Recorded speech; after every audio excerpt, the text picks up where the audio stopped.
instead of finding an apartment to rent, I actually found an apartment to buy. A little over 2 years later, I ended up selling that apartment and seeing my initial investment in that apartment more than quadruple in value. That one transaction I was making a decent salary at that point, pretty good salary. And the single real estate transaction was more than a full year's worth of salary. So I wanted to know how can I make that happen again? So welcome to the AFT Construction Podcast. And today we had Matt Picheny with us. Welcome, Matt. Thanks. I'm glad to be here. Yeah, we're excited to have you on. So Matt is a full-time real estate investor. He's also a coach and he's author of Backstage Guide to Real Estate.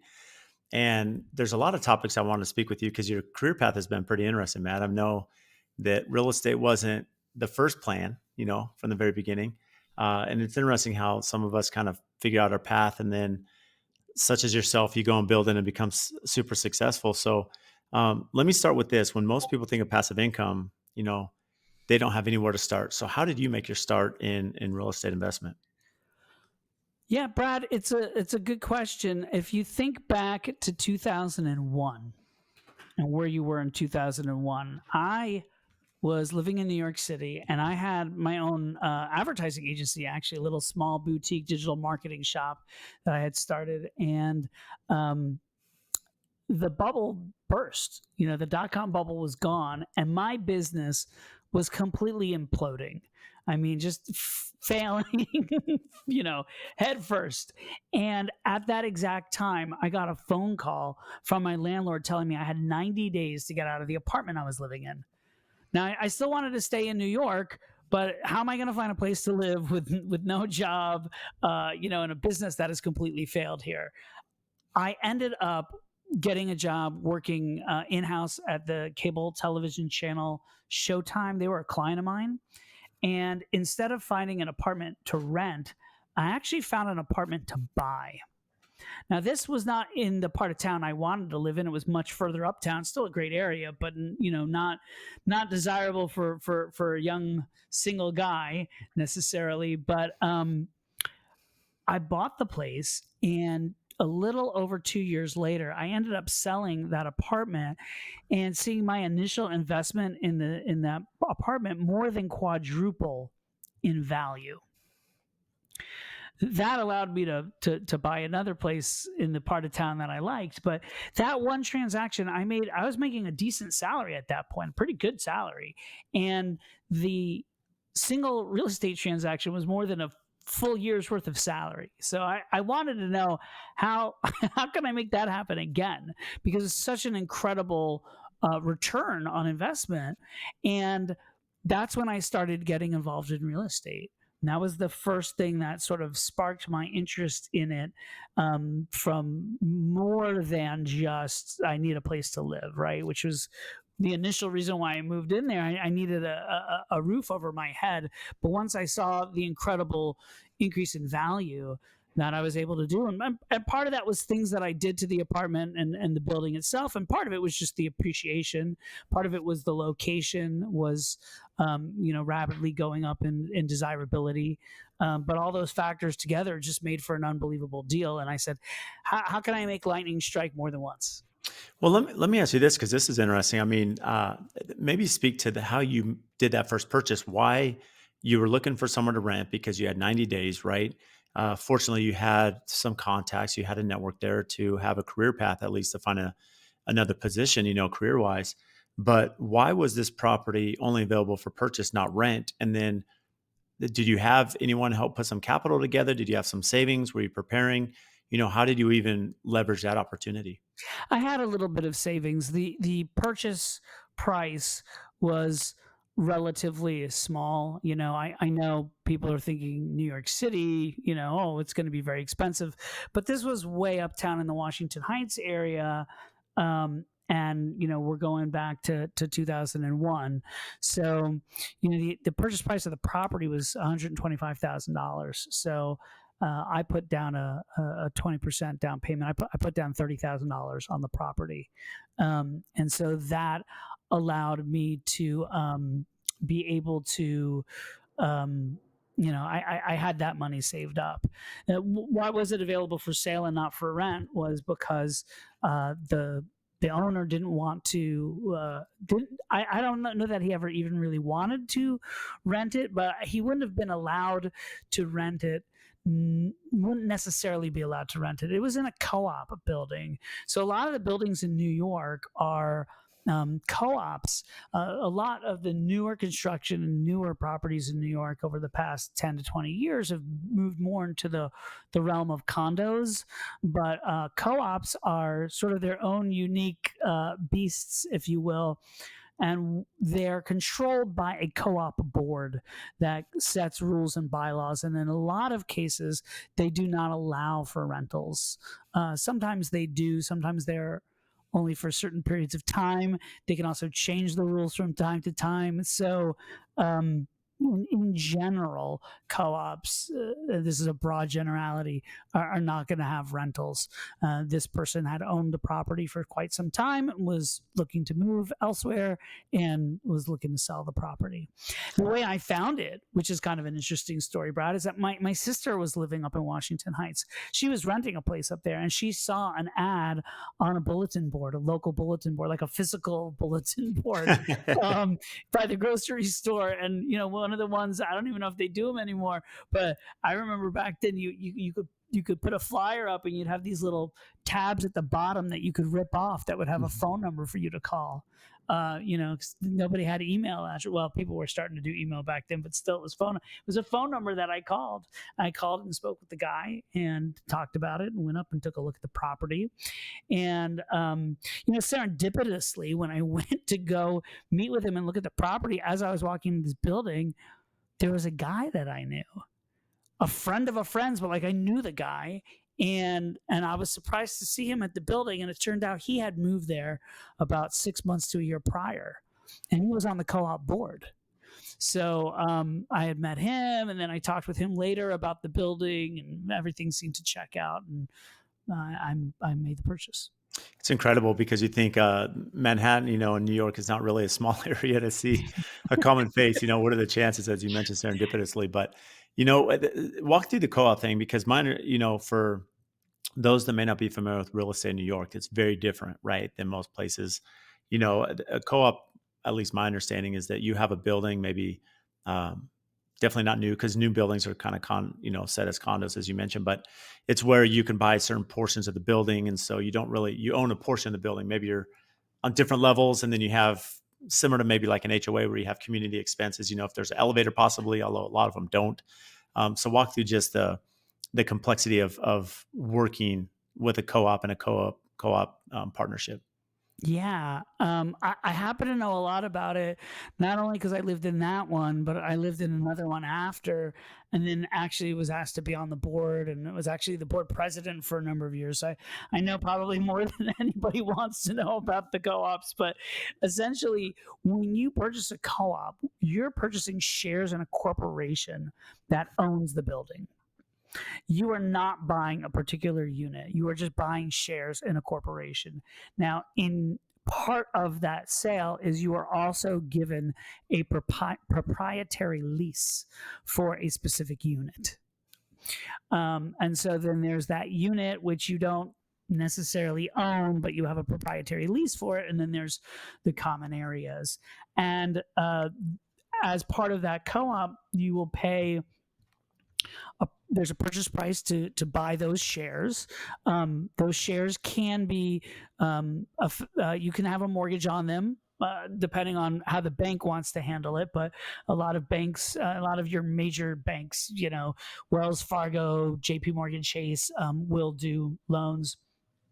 And smaller banks too on co-ops. There's usually certain stipulations on that. So if a building is converting to a co-op, it might have to be done through a specific bank, but beyond that, usually the mortgages can be done with any bank, and you would have to pay your mortgage payments. But even if you bought the property with cash, you do have a monthly maintenance fee that you pay to the co-op, which covers things such as general cleaning, a manager for the building, upkeep, wear and tear, and also insurance for the building itself, although you'd still want to get your own insurance for your unit, and also property taxes, which is a big, big expense. But also, like in New York, utilities like heating. We had a big boiler, and we had to pay for that, and that was all part of that. And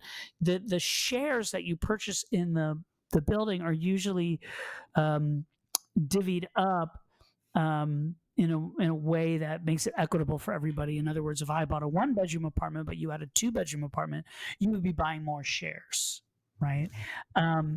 If your unit, also the higher floor, usually has more shares. But the purchase price and the sales price gets determined by the person who has the proprietary lease, but then it has to get approved by the board. So the board could, if I was going to sell it to you, Brad, for $10, and the board was afraid that would just devalue the property in the whole property and make the values go down, they could deny the sale for certain reasons, and that's a legal thing that's a little bit beyond my control. We would always defer to our legal team if there was ever any questions or concerns about things of that nature. It seems super complex. The reason I ask that is because you alluded to this essentially with the co-op, that you're buying shares, right, of the co-op. And yeah, it's precedented based on maybe square footage, right, or size or level or floor. There's definitely some qualifications. How do they even manage this though, when you're dealing with what we've seen through the pandemic, where pricing escalation, inflation, we saw real estate prices soar all throughout the country. So now someone may have a penthouse unit, let's call it, 2-bedroom up top, but just price of real estate has increased. So they may be on level 2, selling it to a new buyer, and, just current market, it's a higher value. How does the board work through that complexity? We never had an issue with it because the prices were always going up and up. I think the question would be if the price was going down. But in terms of the the market's going to bear what the market's going to bear, and a lot of the properties in New York are co-ops. So you would look at it the same way that you would look at it as if you were looking to buy a property yourself, right? You're looking at comps, see what things are going for at what square footage. So okay, we're in this neighborhood, it's this kind of building with these sort of amenities, and it's this many square feet, it's on this floor. Comps are telling us that this should go for, I'm going to make up a number, $1 million. Totally made up number. But if that's what we see the comps at, then that's fine. But if there was a deal where, well, I don't think anyone would sell it for much less than what they could get on the market. But if there was something going on, we would have to, the co-op board, I guess, would consult their attorneys about how to handle something that they were concerned about. Yeah, that's very interesting. So going back to this first investment you made there in Washington Heights, Yeah. how did you capitalize to say, okay, I think there's a lot of opportunity. I see the opportunity in real estate. I think this is something I want to pursue. How did you now roll into, the next deal and the next deal? Because you mentioned you were living through .com, which some of us may remember that lived through that. And then not long after you had the recession, the housing crisis of 2000, 8 and 9. So, walk through just some of those transactions early on for you. Yeah. So after I had sold the first apartment, I bought another apartment on the Upper West Side. And I actually lived there for about 10 years. So I made it through the 2008 downturn. I saw my property go up in value for quite a few years beforehand. But when 2008 came along, the value went back down to where I had purchased it at, which was, I felt very fortunate at the time because I know a lot of people were underwater. But I was okay, and then I had to wait several years for the market to go back up before I was ready to exit that. But during that time, so after about a year of living in the apartment on the Upper West Side, I got the brilliant idea that I was going to build a lake house from scratch. So it takes up an entire chapter in my book that you mentioned earlier. But I just thought I had been up at this development in Northwest Connecticut because a friend of mine's father was a real estate agent, and he needed a website. And that, that's what I did. I was a digital marketing website guy. So he was like, will you build a website for me? And I said, sure. And we were up visiting him actually in beautiful, beautiful area called Litchfield, Connecticut. And he said, well, we have this development around the corner from here where we do a lot of business. I'd love for you to see the area so you can get a feel for it, and so that you kind of know what to put on the website. Like maybe you'll take photos or something. I don't know. And I said, sure. So I went and took a look at this development, and this guy, my one of my best friend's father, and his business partner started driving me around this area. And where he lived like on a farmhouse kind of situation, like sort of like a secluded place in Litchfield, like nowhere where I would necessarily thought that I would live, being a younger single guy. But he took me to this development where they had like 8 tennis courts and Olympic-sized pool and this big lake, and you get access to the lake and these beautiful homes and people driving, nice cars. And I was blown away. It was very, very different than where he had been living, about 15, 20 minutes away. And they were showing me houses that were underdeveloped, like this house they had just gotten done building and it was for sale, or this one someone had bought the lot and was building this house, and all different sort of stages. And they actually had a couple of lots that were just vacant lots for sale. And I just asked, like, well, how much does a lot cost? And he told me the price, and my jaw hit the floor because it was so cheap compared to buying something in New York. And I ended up buying a piece of essentially raw land, about an acre of tree-filled land with some slight drainage issues in the front of the lot. It actually was wetlands in the front of the lot. It was fine. You're not allowed to build there, but I had a whole acre, and it was just the very, very front part. And so for a few years there, we would go up and visit my friend's parents. They had a very large home that they were trying to, the whole other story, but they were trying to make a B&B out of it. So we almost had like our own apartment, if you will, that we could go to at any time. And now that I owned the lot, I had access to the lake. So I bought this really cheap boat, like really cheap, like it used to stall all the time in the middle of the lake and I have to get towed back in. But I bought the boat. And I bought the boat because I wanted dock space, and there's a waiting list for dock space, but you couldn't get on the waiting list till you had the boat. So my dad said, buy the cheapest boat you can and just, hold on to it, because if you ever decide to build a house at the property, which I did, and you want that dock space, you'll get, and that's what happened. After about 3 years, I finally came up on the list and I got dock space. I blew all my money building the house, so I wasn't able to buy a nice boat yet.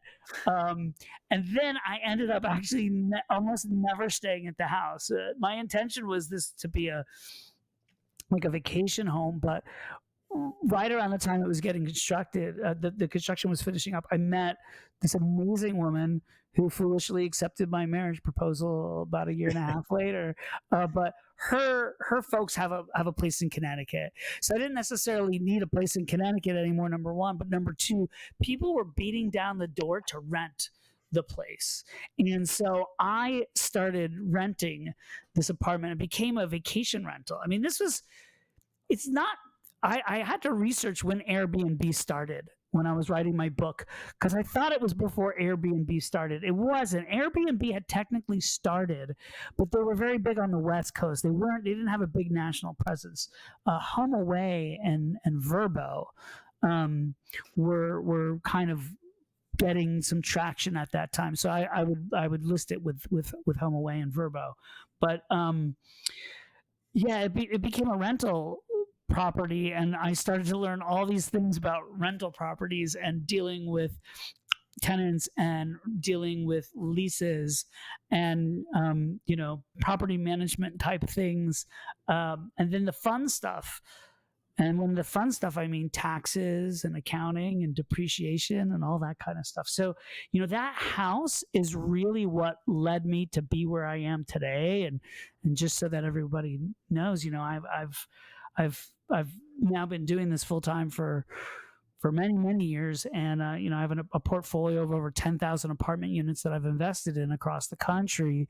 2/3 of that portfolio are deals that I'm a limited partner on, so I just invest in other people's deals, people that I've gotten to know and trust, and but about 1/3 of that portfolio, almost 4,000 units, are units that I've become a general partner on. So those are deals I'm actively involved in.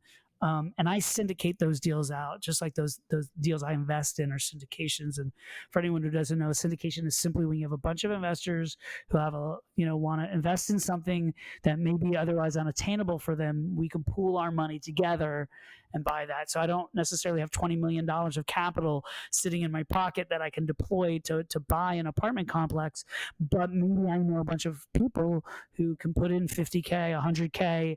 We get several hundred of them together, pool that money together, and then can go ahead and make that purchase. So it's interesting. I mean, just hearing this story, and of course, this really opened your eyes, not just to your first investment, being there in Uptown, but then now you build your own project, you're on the lake, you're understanding, the value of, having tenants and, dealing with the property management aspect. When you mention taxes, what are maybe some special tax advantages? Just owning real estate, when you talk about depreciation, what does that mean for somebody listening that may not understand the value of depreciation and how that plays a role, on your year-to-year tax, um, that you can owe, right? As you're doing your taxes each year. Sure. I'll go over that at a super high level. First, I'll say two things about it, though. Number one, you got to talk with your own tax professional about that, because these things are very nuanced based on your specific terms. And the other thing is, I have a couple of free articles on my website, which I'm sure we'll talk about at the end, where you can read really neat, detailed information about depreciation and depreciation recapture, which a lot of people don't talk about, but you have to recapture depreciation later. You should know about that. But what basically how this works is that the IRS says when you buy a piece of property, the property goes down in value over time from wear and tear. So not the land. The land itself cannot be depreciated, but the structure that you've built on there, or that's on there when you buy it, goes down over time. For a residential property, it's 27 and a half years. If it's a commercial property, it's 39 years. So let's take an example of a property that you buy for, I don't know, say $35 million. Maybe 7.5% of that is considered the land value. So you've got $27.5 million left. Well, you can depreciate that $27.5 million over 27.5 years. So $1 million each year of value is theoretically lost on that property. So when you file your taxes at the end of the year, you can file this $1 million loss. Now, there's all kinds of different rules around the losses and all of that stuff. So that's why I say you got to talk with your CPA about it. But let's say that property, you rented it out and you generated $1 million in profit, in gains on the property. After your expenses were paid and everything, you had $1 million gain. Well, you also have this $1 million loss from depreciation.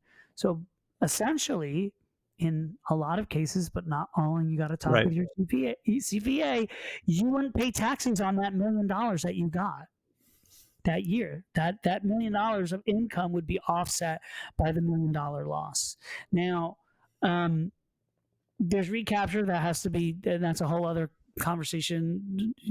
Read the articles on the website. But depreciation can be a wonderful tax benefit. When I bought that property in Connecticut and I was going to use it for my personal residence as a second home, I wouldn't be able to use any depreciation because it was going to be a place that I was living in.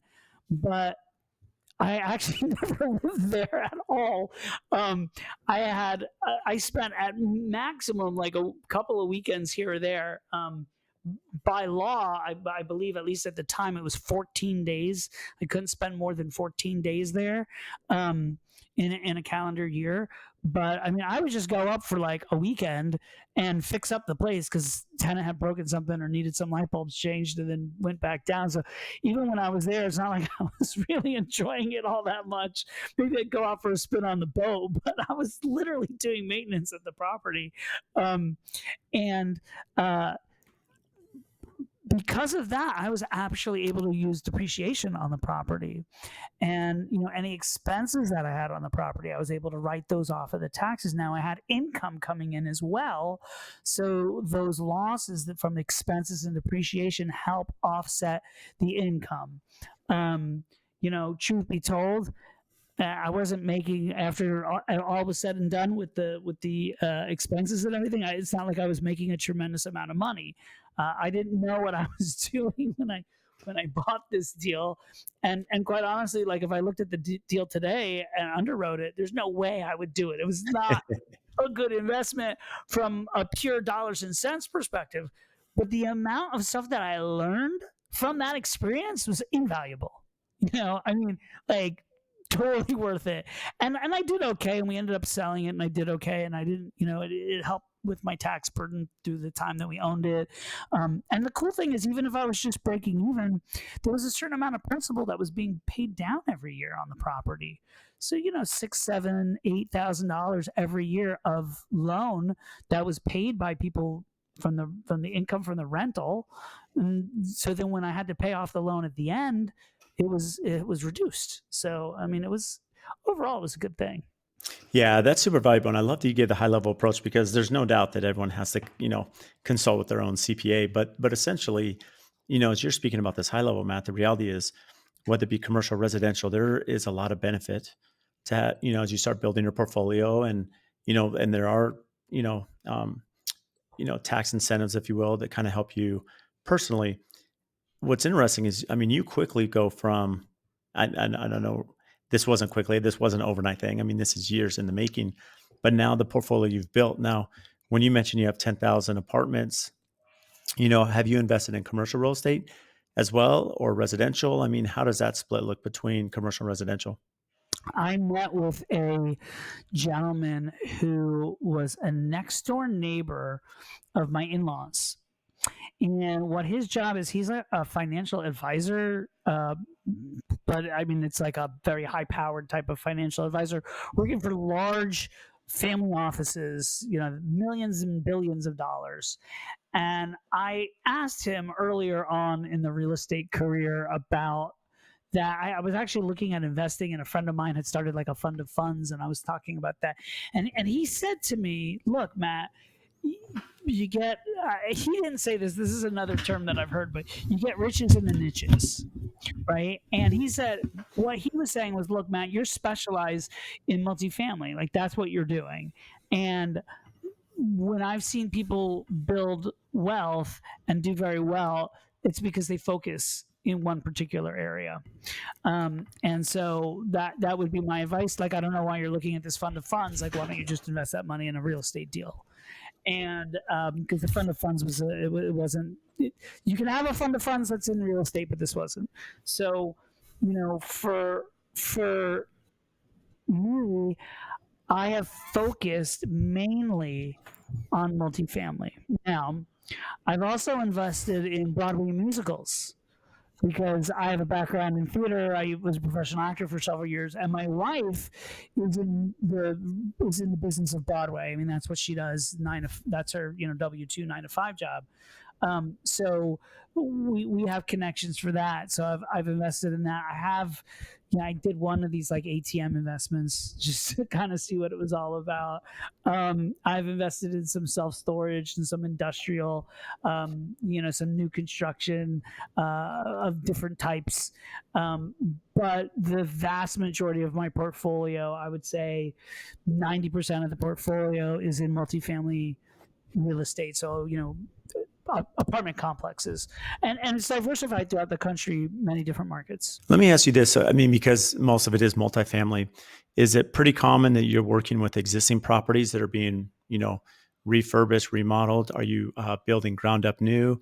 And then with that, there's a lot of variation as far as if you're leasing those yourself, or you outsourcing that to like a third party who's doing the leasing, and then do you hold on to these properties for a certain amount of time? You sell them to national REIT. I know I'm asking you a few questions here, but there's a lot of different, variations with multifamily. Yeah, there is, and there's a lot. There's probably an infinite ways that these deals can be put together. One of the things that is most important. I have the free download on my website, another free thing on the website where that talks about like how to look at these deals and how I approach them. And there's really three things. There's the person who's running the deal, which is called the sponsor or the general partner. Then there's the deal, and then there's the market itself, right? And so I think the most important thing to look at is who is that person, right? And who's running the deal, the sponsor or the general partner, and focus on that. And so for me, if it's somebody that I trust, that I know has a good track record, especially if I've invested with them personally before, I'll go with them. And so they may be doing something that's a little bit different, but if I have the trust in them, that allows me to do that. Most of the stuff that I do is multifamily. Most of the stuff that I do are value add opportunities where we're going in, and this is both the stuff that I actively manage and that I invest in, where we're buying properties that are cash flowing already, but we can, they're stabilized properties, meaning they're at least 90% occupied, and we're going in there and making improvements to the property. Usually those rents are well below market, and we're able to raise the rents to the middle of the market, make it a better place to live, make it a much nicer place for residents. Our residents always end up loving us because we do so many wonderful things at the property for them and bring them in and make a really wonderful community.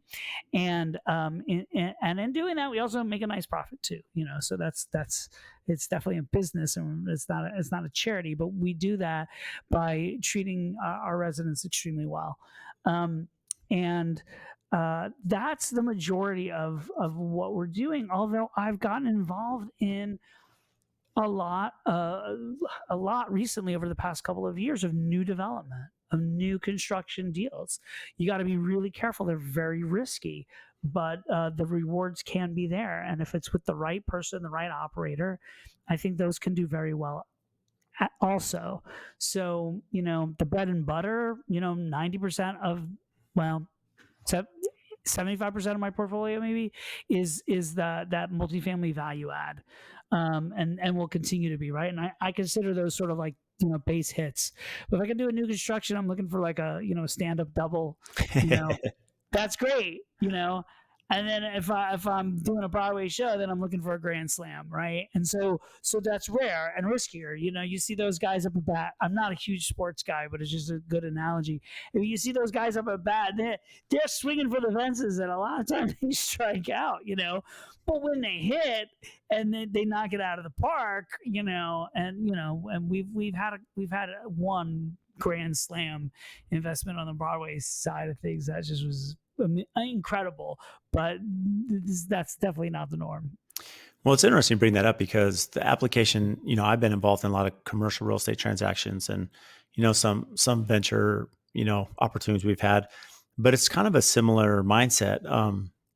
To break that down for those listening, Matt, is what you're saying is that when you're going into a new build, even a commercial property, let's say you're building a shopping mall or a shopping center, Yep. There's a lot of costs. You're fighting time, right? Time's a big thing.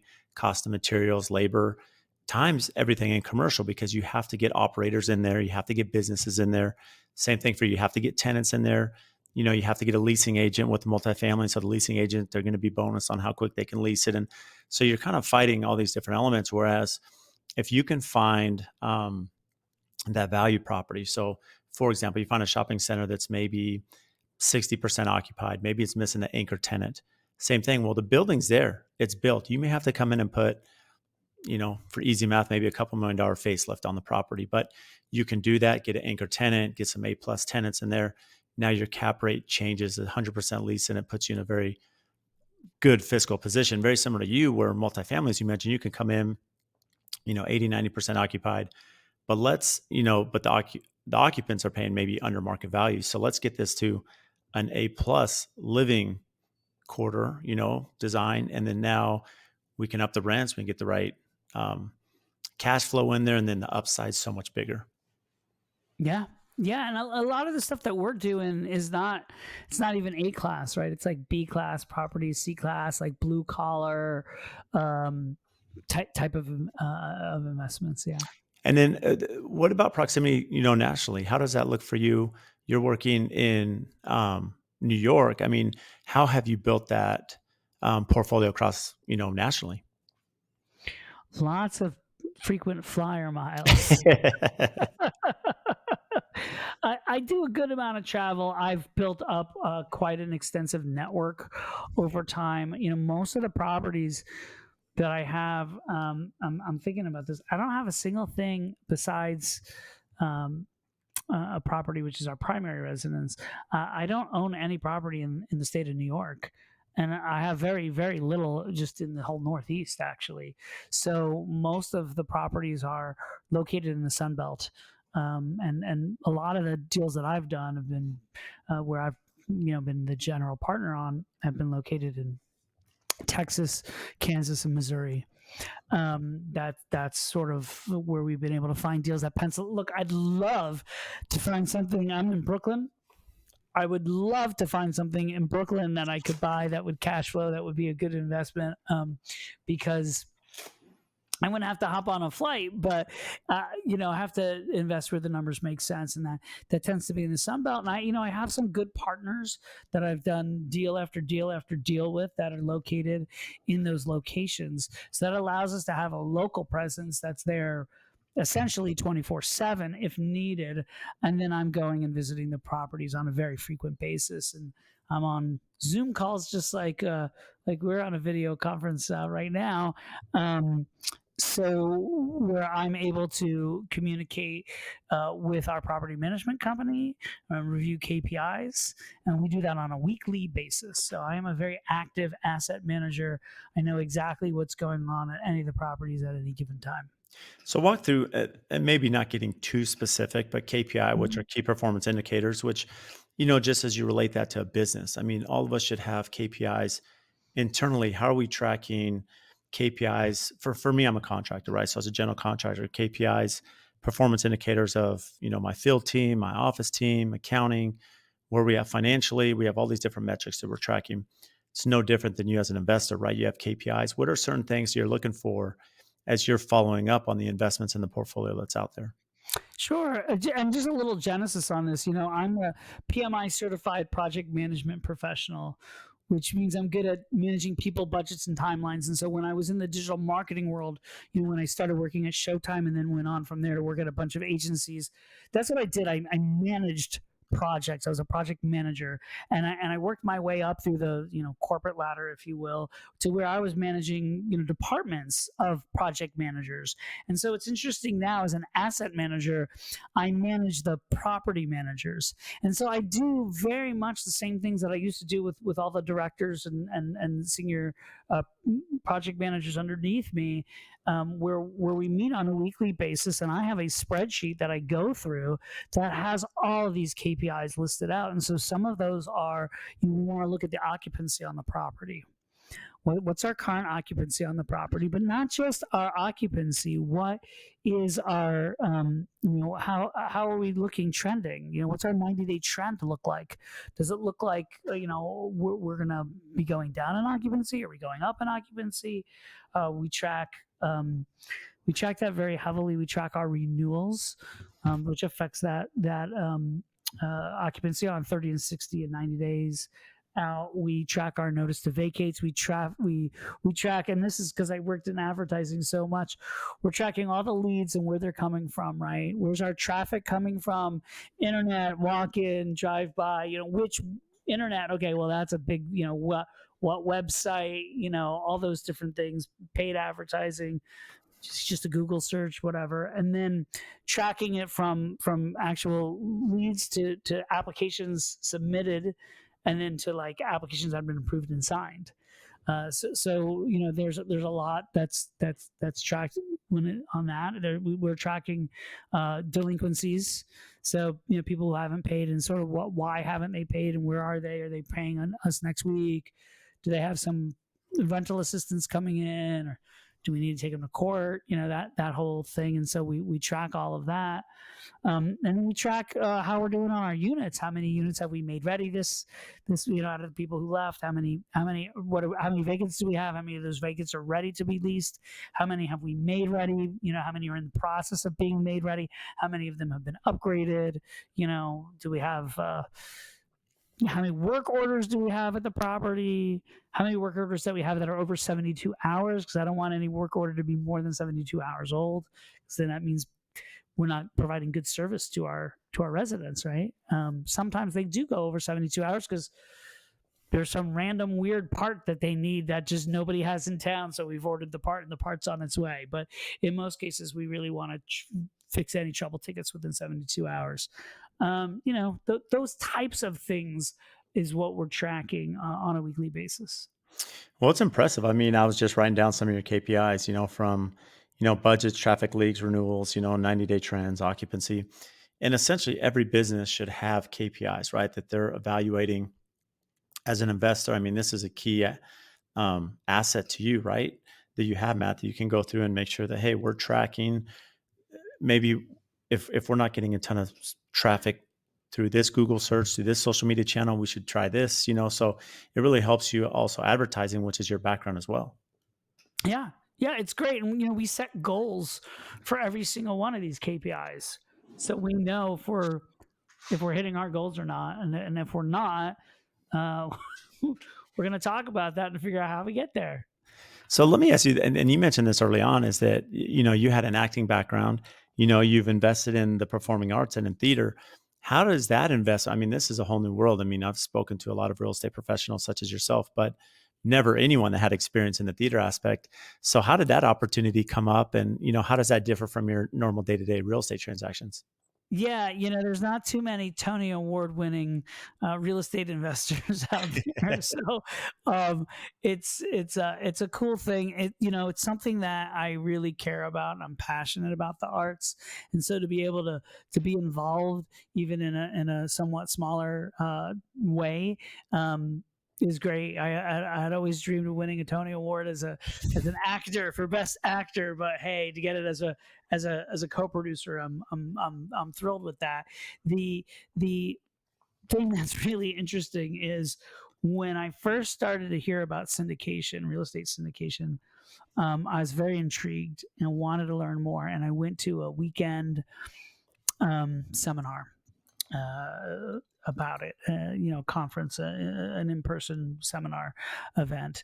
And I went in there saying, I don't know what syndication is. And about an hour or two after I was in there, I was like, oh my gosh, I already know what syndication is, because we had been doing that for the Broadway investment stuff we had been doing. We had been investing in syndications. I just didn't know that's what they were called. Like, it was a 506C Reg D, SEC offering. I didn't know what that meant. I just remembered the 506C thing. And then I'm sitting there learning about syndication, and they're like 506C. And I'm like, oh yeah, that's the thing we do for the Broadway stuff. So interestingly, most Broadway shows, not all of them, because there's certain ones that are, like for instance, Disney, they produce their own shows. They don't have investors in them, right? But at least not individual investors. I don't think they have any at all, but I don't really know their business that intimately. But most Broadway shows will have a bunch of investors behind the show. They have to, put all the money together. Unlike real estate, where you can get 75% of the capital needed to do your deal from a bank, that's not happening in a Broadway show, right? So the entire show has to be funded, and we're talking anywhere nowadays from $10 to $25 million for a Broadway show, because they have to build the set and the costumes and the lighting and the the cast and the unions and the bonds and the there's so much that goes in. There's a lot that's involved, and so you have to raise 10 to 25 million dollars to do that, unless you happen to be independently wealthy and have that kind of capital that you can contribute on your own. So usually there will be a producer, and then there will be investors who will invest in it, and it's a 506c syndication, so it's accredited investor. Now they can do it in different ways. I'm just talking about most of the ones that I'm aware of are set up as 506c syndication. So you have to be an accredited investor, and look. Whenever we've been involved in a show where we're taking people's capital, when we have shows that we have under development and things like that, we're very clear with people with the risks involved. It's extremely risky business. 80% of Broadway shows fail to recoup the initial investment, so people lose money on them. So you have to be very careful with these deals. But if you like them and you're passionate about it, and you invest in these, and you happen to be fortunate and you invest in a show like a Hamilton, then your returns they're asymmetrical, right? And so you can do incredibly well, but that's the very, very, very few. It's high risk, high reward type of thing. I always tell people, look, if you're interested in investing in Broadway shows and stuff, I recommend that you just put in, at least in your head, that you're going to invest in like 4 or 5 of them. Don't just do one, because you might do one and it's a flop. But if you do 4 or 5, if you're vetting them well and you're lucky, you have a better shot of having something that is a success. But it's super risky. But being that I'm involved in it for such a long time, and my wife and most of our friends are in the business, and we're friends with this producer and that producer, because there's not that many producers, and just having been in the business for so long, we these are people we hang out with socially. We go to their weddings, or go out for dinner with them, or things like that. We know about a lot of different things, and we get approached very often to get involved in shows. And the vast majority of the time, we're a no, right? We're no, thank you. But once in a while, when it's the right thing and it's something that we feel passionate about, we'll get involved. So that's the reason for the cost. Is I've never thought about it this way, only because many of us have been to Broadway or we've seen musicals. And so we understand you have the ticket revenue, you sponsors and, advertisers at the event, but it's all the money leading up to it, right? Like you have to produce these shows, you have to cast them. There's training, building sets. So there's a huge capital investment. The thing that a lot of people don't realize is the development of that show. So we have a show right now that we've been developing, my wife and I, for a little over a year now. Friends of ours who are writers have this show that we love, and so we've spent a lot of money on it, doing workshops, recording demos, and who knows what we'll have. We're at this point now where it's like, okay, we're hoping to go to a regional theater and have it have a little bit more of a life, and maybe it will make it to Broadway someday. That's the goal, right? And that's what we're working towards. But it could end right now. Like this could be it. We could be done. So this is something that will take years, right? These shows take years before they go to Broadway, and there's usually a large outlay of capital and time and effort before these things ever see the Great White Way. Yeah, but let me upside, and maybe Hamilton's a good example because Hamilton explodes, right? And it's, everyone's going to see it in London, and they travel, and they're in California and Arizona, all over. So with a show like Hamilton, are there like royalties that go to the original investment? Is it a percentage? Is that how that works down the line?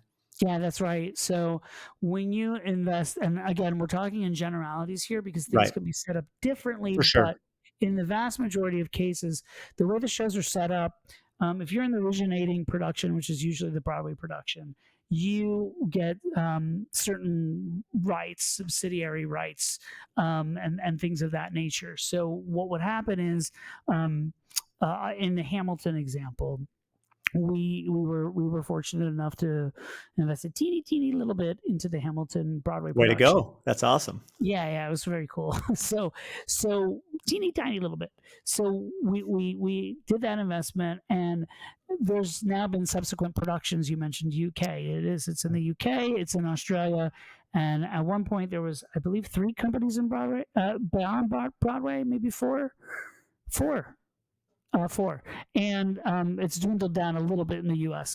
But in the first few years, there was a bunch of different companies. So each one of those companies, each of these other productions of the show, do pay a royalty into the originating company. Beyond that, also, like when a high school is going to do Hamilton 10 years Right. from now, they'll pay a small amount in, or regional theater or whatever. But beyond that, like I said, in the vast majority of these things, if you invest in the originating company, you get the right of first refusal to invest in those subsequent productions. So, like the teeny tiny bit we did in Broadway, which is like, I don't know, 0.0001% or whatever. We got to invest that again, 0.001% of the London production and of the Australian production and of the US tours. So at one point we had like 7 productions that we had to put more money into them, but the Broadway production was profitable, so we were just reinvesting our profits. So we had like 7 different productions of the show that we were invested in. If you look at it from that perspective, and you look at the fact that we didn't outlay any additional capital because the capital we were using to invest in the other shows was profits from the first one, the returns look like comical. They're huge, right? Returns like way more than you'd ever get in any real estate deal ever. But again, like super like once in a lifetime kind of situation, right? And by no means a norm that people should think about. But sometimes you have a Wicked, sometimes you have a Phantom of the Opera, which just closed, I think last week, or they closed this week, but was running on Broadway for, I don't know, I think around 35 years. It's incredible. There are those that come around, but they're very, very, very seldom. Yeah, I think Hamilton's very, it's more rare for sure than what's popular. You mentioned accredited investors, so speak to that. One thing that people have to understand if they want to invest in certain opportunities, as they're putting together a pool of investors, you have to have accreditation. So walk through what that is or means. I know it can differ depending on size of investment or qualifications. Yeah. A vast majority of the syndications that are done are set up one of 2 ways, a 506B or a 506C. Now, a 506C requires that the investor who's investing be accredited, and I'll explain what that is in a second. But a 506B does not require everybody to be accredited. You can actually have up to 35 sophisticated investors be involved in that. And so that opens the door for people. I love doing 506Bs when I can, because I feel like it's a little bit more equitable and allows more people in who don't meet the stringent requirements for 506C. When you're doing the 506C, you also have to the investor has to prove it. Most people will use a third party. So we use a third party to actually review the investor's documents, or they can get an affidavit signed by their attorney or their CPA certifying that they've reviewed their documents, tax returns and such, to make sure they meet the requirements. And the requirements are that you have earned $200,000 or more per year for the past 2 years, with the reasonable expectation that would be continuing. Or, not and, but or you and your spouse have earned $300,000 or more for the past 2 years, with the reasonable expectation that would continue in the future. Or that you have a net worth of $1 million, but that cannot include your primary residence. Now, I have friends in New York who are, I would consider, pretty well off people who are not accredited investors, because their net worth is maybe worth $900K. because they have a home that's worth like $2 million, Yeah. because like that's like kind of cheap for New York City, actually, or $1 million or whatever. They have, a lot of their net worth tied up in their primary residence, and they can't include that. Which is not fair. but those are the rules, right? So those are the rules. There's also some rules that came out about a year ago, where if you have, and actually I'm not too clear on exactly what this stuff is. It's very easy to find online. I have a link to it on my website, actually. But it's like if you have a Series 6, like if you have certain financial designations, the SEC is now considering that to be accredited as well, and they are actually, from what I understand, in review of what the accredited factors are, and that those may be changing. Some people say that may be the $1 million net worth may be going up, because these were, I believe, created in 1980 something. So they in the 80s, $1 million you could do a lot more with $1 million in the 80s than you can now. So there's rumor, speculation that number might go north, might go up to 5 million, 10 million, 20 million, who knows. There's no timeline on when we would know. It's just whenever the SEC puts out new guidance on that, we'll have to follow that. Well, what's interesting, I mean, the reality behind this, it's not just a barrier to entry, it's really protection, right? Because what's happening is in a perfect world, yes, um, we would all make returns on our investments. But as you mentioned, just with the theatrical investments you've done, not everything's a winner. Not every real estate transaction is a winner. And so you're trying to protect people that may not have the income they're putting it in, that they could lose it. And so essentially it's just a barrier to entry to make sure that it's not going to affect your total livelihood. Agreed. The SEC was created coming out of the Great Depression, right?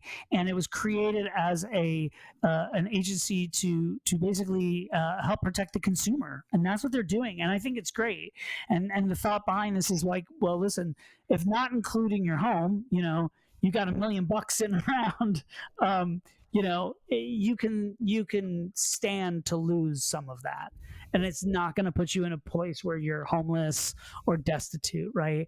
And that's what they're trying to do. You're right. They're trying to protect the consumer and make sure the consumer is not going to be putting themselves in a bad position.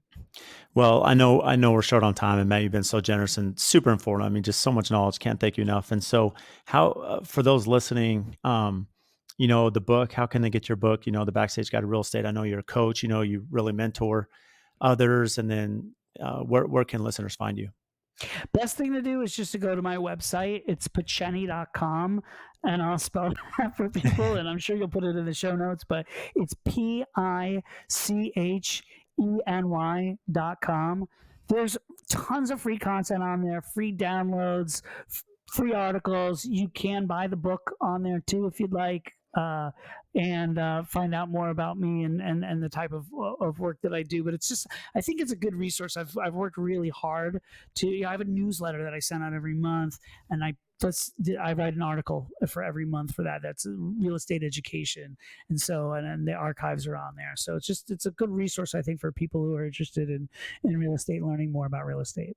Well, Matt, phenomenal information. You're a wealth of knowledge, and even from the theater side that we diverted to. So appreciate making time for me today. Thank you. Hey, Brad, thanks for having me on. It was a real pleasure. If you get value from the show, please support us by giving a 5-star rating and review on whatever platform you listen to. And I also have a favor to ask. We've had some incredible guests that come on and share their wisdom, their knowledge about their business. So if you have friends or family members that could benefit from those episodes, please share it with them, as well as any other business owners that you're networking with that could get value from the podcast or certain episodes. Please share those as well. Again, subscribe, make sure you're following. Any questions that you have, topics. We've had listeners reach out about certain guests that we should have on the show. Again, brad.l@aftconstruction.com. Email me for topics to address, guests that we should have on, and even if you think you'd be a great guest for the show. So again, thank you for all your support, and we'll see you next time.